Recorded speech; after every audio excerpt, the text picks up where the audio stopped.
Assalamualaikum warahmatullahi wabarakatuh. Perkenalkan, nama saya Riki Saputra.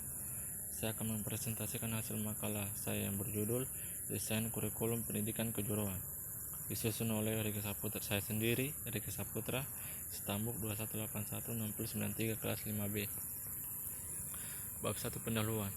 Kurikulum merupakan salah satu unsur yang memberikan kontribusi untuk mewujudkan proses perkembangannya kualitas potensi peserta didik.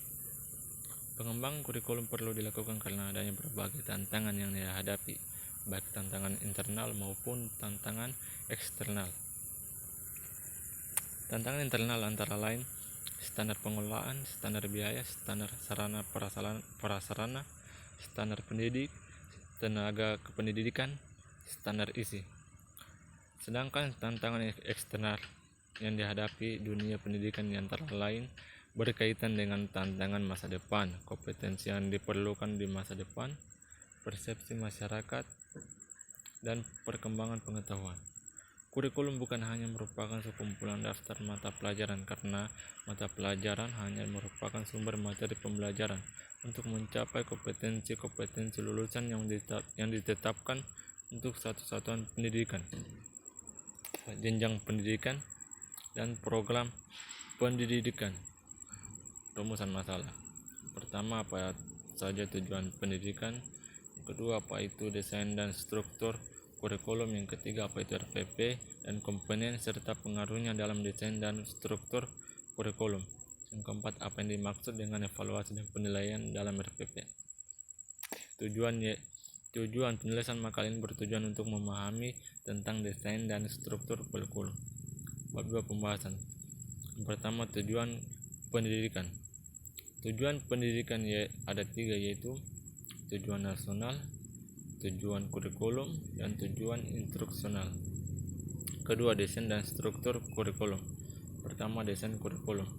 Yang dimaksud desain adalah rancangan, pola, atau model. Mendesain kurikulum berarti menyusun rancangan atau menyusun model kurikulum sesuai dengan visi dan misi sekolah. Dapat dikatakan bahwa desain kurikulum merupakan sebuah proses pengaitan tujuan pendidikan dengan pemilihan dan pengorganisasian isi kurikulum. Pola-pola desain kurikulum yang ada sebenarnya dipengaruhi tentang apa yang diyakininya dalam memberikan pengertian mengenai kurikulum yang secara tidak langsung. Hal itu juga dipengaruhi oleh pandangan seseorang terhadap teori pendidikan yang dipercayainya. Terdapat beragam pola kurikulum, namun demikian secara garis besar desain kurikulum dapat dikelompokkan menjadi 3 macam, yaitu subject centered design, yang kedua linear centered design, yang ketiga problem centered design. B. Struktur kurikulum. Struktur kurikulum adalah pola dan susunan mata pelajaran yang harus ditempuh oleh peserta didik dalam kegiatan pembelajaran.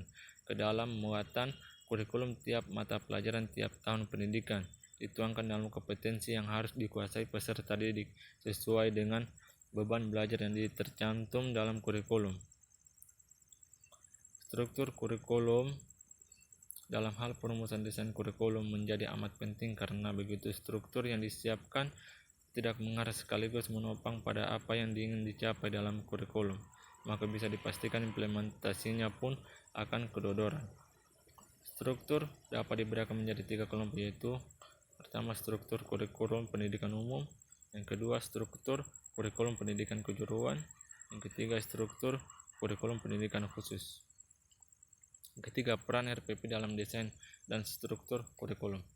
Sebelum menuju pada penjabaran RPP, perlulah disinggung sedikit mengenai silabus. Silabus adalah rencana pembelajaran pada suatu dan atau kelompok mata pelajaran atau tema tertentu yang mencangkup standar kompetensi dasar, materi pembelajaran, indikator penilaian, alokasi waktu, dan sumber belajar. RPP adalah rencana kegiatan tatap muka 1 pertemuan atau lebih. RPP dikembangkan dari silabus untuk mengarahkan kegiatan pembelajaran peserta didik dalam upaya mencapai kompetensi dasar. RPP disusun berdasarkan KD atau subtopik yang dilaksanakan dalam 1 kali pertemuan atau lebih. Dalam struktur kurikulum, RPP berperan penting karena sebagai pedoman untuk tenaga pendidik dalam melaksanakan proses pembelajaran sesuai dengan desain dan struktur kurikulum yang berlaku. Prinsip penyusunan RPP yang pertama, perbedaan individual peserta didik. Yang kedua, partisipasi aktif peserta didik. Yang ketiga, berpusat pada peserta didik. Yang keempat, mengembangkan budaya membaca. Yang kelima, pemberian umpan balik dan tindak lanjut RPP. Yang keenam, penekanan pada keterkaitan dan keterpaduan antara KI dan KD. Yang ketujuh, mengakomodasi pembelajaran tematik terpadu dan keragaman budaya. Kedelapan, penerapan teknologi informasi dan komunikasi secara terintegrasi, sistematis dan efektif sesuai dengan situasi dan kondisi. Komponen dan sistematika RPP. RPP paling sedikit muat tujuan pembelajaran, yang kedua materi pembelajaran, yang ketiga metode pembelajaran, yang keempat sumber belajar, yang kelima penilaian. Dalam perkembangan kurikulum, komponen tersebut bertambah dengan berkembang, yaitu identitas, kompetensi inti, kompetensi dasar, dan tujuan pembelajaran, materi pembelajaran, metode pembelajaran, kegiatan pembelajaran, kegiatan penutup, sumber belajar, dan penilaian. Keempat, evaluasi atau penilaian dalam RPP. Pertama, penilaian hasil belajar. Tes hasil belajar adalah salah satu alat ukur yang paling banyak digunakan untuk menentukan keberhasilan seseorang dalam suatu PBM atau suatu program pendidikan. Tes ini dapat berupa tes tertulis, tes lisan, dan tes praktik.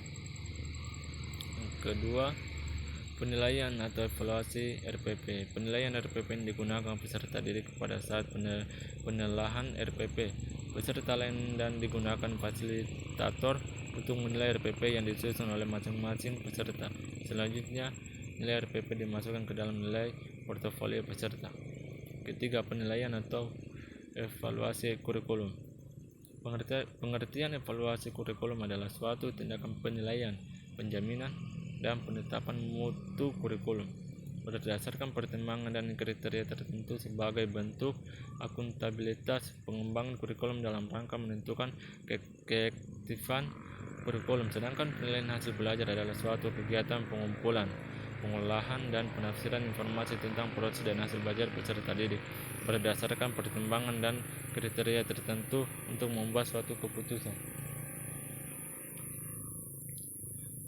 Tujuannya adalah untuk memperoleh informasi menyeluruh tentang peserta didik, menentukan keadaan situasi pembelajaran sehingga dapat dilakukan usaha perbaikan dalam meningkatkan mutu. Fungsinya terbagi menjadi evaluasi formatif, yaitu perbaikan dan pengembangan bagian tertentu atau sebagian besar bagian kurikulum yang sedang dikembangkan. Sedangkan fungsi sumatif dihubungkan dengan penyumpulan mengenai kebaikan dan sistem keseluruhan. Fungsi baru dapat dilaksanakan apabila pengembangan suatu kurikulum telah dianggap selesai. Yang ketiga, bab penutup. Kesimpulannya seperti yang telah disebutkan sebelumnya bahwa perubahan dan pengembangan kurikulum menunjukkan bahwa setiap pendidikan itu dinamis, semangat perubahan dalam perkembangan zaman. Tujuan desain dan struktur kurikulum yang mendorong siswa mampu lebih baik dalam melakukan observasi, bertanya, bernalar, dan mengomunikasikan apa yang diperoleh atau diketahui setelah menerima materi pelajaran. Struktur kurikulum dalam hal perumusan desain kurikulum menjadi amat penting dalam penyusunan isi kurikulum karena begitu struktur yang disiapkan tidak mengarah sekaligus menopang pada apa yang ingin dicapai dalam kurikulum, maka bisa dipastikan implementasinya tidak akan tercapai. Secara umum, RPP dikembangkan dari materi pokok pada setiap silabus untuk mengarahkan kegiatan pembelajaran peserta didik dalam upaya mencapai 4KD sesuai dengan 4 aspek KI, yaitu sikap spiritual, sikap sosial, pengetahuan, dan keterampilan. Evaluasi adalah suatu tindakan pengendalian, penjaminan, dan penetapan mutu terhadap suatu sistem berdasarkan pertimbangan dan kriteria tertentu sebagai bentuk akuntabilitas penyelenggaraan kegiatan dalam rangka membuat suatu keputusan. Itulah hasil sekian dan terima kasih. Wabillahi taufiq walhidayah. Wassalamualaikum warahmatullahi wabarakatuh.